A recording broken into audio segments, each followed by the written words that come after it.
अच्छी चल रही होगी, ऐसा हमें उम्मीद है। अभी जैसे ये डिसाइड हो चुका है कि JEE का या नीट का एग्ज़ाम सितंबर में होगा ही, और समय अब बहुत कम रहा। इस कम समय में क्या करना चाहिए? तो सबसे पहला काम तो यह है अपने ऊपर विश्वास करना। सबसे पहला काम सेल्फ अपने ऊपर कॉन्फिडेंट रहो। तुम जितना पढ़ाई किए हो डेफिनेटली वो सफिशिएंट है रिजल्ट अच्छा देने के लिए, सफिशिएंट है। लेकिन हम लोग क्या है, जितना पढ़ चुके हैं उससे ज़्यादा डर का माहौल बना लेते हैं, और यही सबसे बड़ा हर्डल होता है रिजल्ट को नीचे गिराने के लिए। जैसे कि एग्जाम्पल देते हैं, हिरन का स्पीड बाघ के स्पीड से ज़्यादा होता है, फिर भी बाघ हिरन को पकड़ लेता है। क्यों? क्योंकि हिरन बार बार पीछे देखता रहता और उसको बाघ का डर बन जाता है।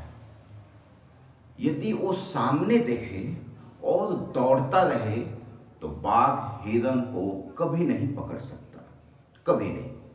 सेम कंडीशन है, हम लोग जितना पढ़ाई कर चुके हैं उस पढ़ाई के आधार पे कभी शॉर्टफॉल, कभी डाउनफॉल, कभी अप, ये सब देख चुके होंगे। कभी एग्जाम में कम मार्क्स आना, कभी ज़्यादा आना।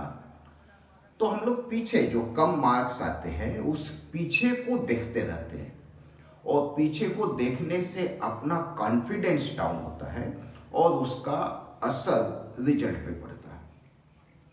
इतना पढ़ चुके हम लोग कि आसानी से अच्छा परसेंटाइल ला सकते हो, चाहे JEE का हो या नीट का हो। एकदम बहुत 2 साल से ऊपर पढ़ाई कर चुके हैं तो क्यों नहीं आएगा? सीरियसली पढ़ाई किए हैं, मेहनत किए हैं, हार्ड वर्क किए हैं तो पक्का आना ही आना है, नहीं आने का सवाल ही नहीं होता। लेकिन यदि पीछे जाके अपने कमियों को इकट्ठा करके रहो तो ऐसा डाउन हो जाता है, और जब डाउन हुए तो उसके बाद एग्जाम में पक्का उसका असर होता है।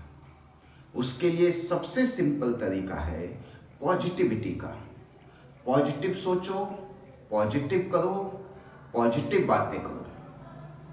कोई यदि जैसे कहे कि मान लो एग्जाम हो, JEE हो या नीट का हो, कोई भी कहे कि 10 क्वेश्चन यदि गलत हो जाए या छूट जाए तो कैसा लगेगा? भाई 10 क्वेश्चन गलत या छूट जाए, वेल डन, बहुत अच्छी बात है, कोई दिक्कत नहीं, ये तो सोने पे सुहागा।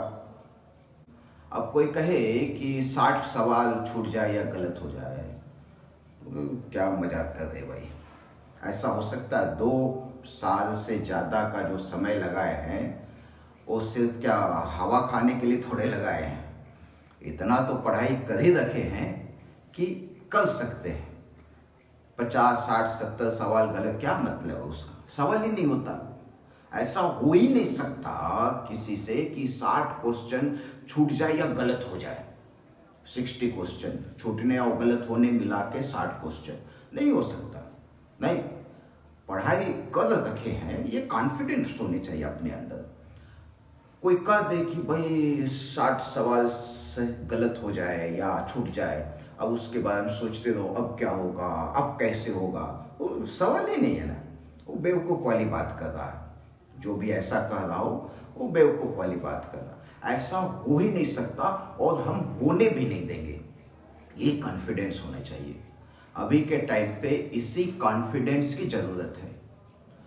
डेफिनेटली जितना पढ़ाई कर रखे उसके आधार पे अच्छा स्कोर लाना बहुत कठिन काम नहीं रह गया। चाहे स्कोर JEE का लाना हो या नीट का लाना हो, इतना कॉन्फिडेंट बन के रहने का आज के टाइम पे ये बहुत ज़रूरी है। दूसरा कि अभी से जितना भी समय बचा है इसमें ज़्यादा से ज़्यादा क्वेश्चन की प्रैक्टिस करो। टेस्ट अटेम्प्ट करो। फुल सिलेबस टेस्ट वगैरह है उसी पे फोकस्ड रहो। प्रीवियस जो पेपर्स वगैरह है जो एग्ज़ाम दे चुके हो उसको फिर से ट्राई करो, फिर से सॉल्व करो, मतलब लगे रहो उसमें। ऐसा थियरी वगैरह पढ़ना, कंसेप्ट गेन करना, चैप्टर्स को अच्छे से करना, किसी चैप्टर को, ये सब ज़रूरत नहीं है।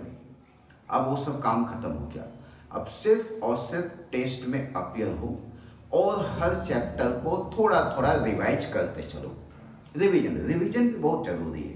रिवीजन, सारे फार्मूलेज वगैरह अच्छे से याद होने चाहिए, अच्छे से, तभी तो हो, है ना, तभी कर सकते हैं। और फुल सिलेबस टेस्ट कंटिन्यूअस यदि अपीयर होते रहते हो, कंटिन्यूअस देते रहते हो घर पे बैठ के, तो पक्का सभी तरह के फार्मूलेज वगैरह का रिवीजन भी होता रहेगा, होता ही रहता उसमें। सारे चैप्टर्स रहते इधर उधर, जो भी है सब घूम फिर के सारे फार्मूले आ जाते। और बहुत सारे पेपर हैं तुम लोग के पास, बहुत सारे पेपर हैं, तो जो भी पुराने पेपर है, कुछ नए भी आते रहेंगे, जो भी पेपर वगैरह है उन सबको अटेम्प्ट करते रहना, ये है। बाकी जैसा जैसा इंस्ट्रक्शंस वगैरह है, इंस्ट्रक्शन स्पेशल है, तो उन सभी इंस्ट्रक्शन को ध्यान में रखते हुए एग्जामिनेशन हॉल में जाए और आराम से कॉन्फिडेंस के साथ एग्जाम वगैरह दे। इसी के साथ समाप्त करते हैं। Okay, all the best.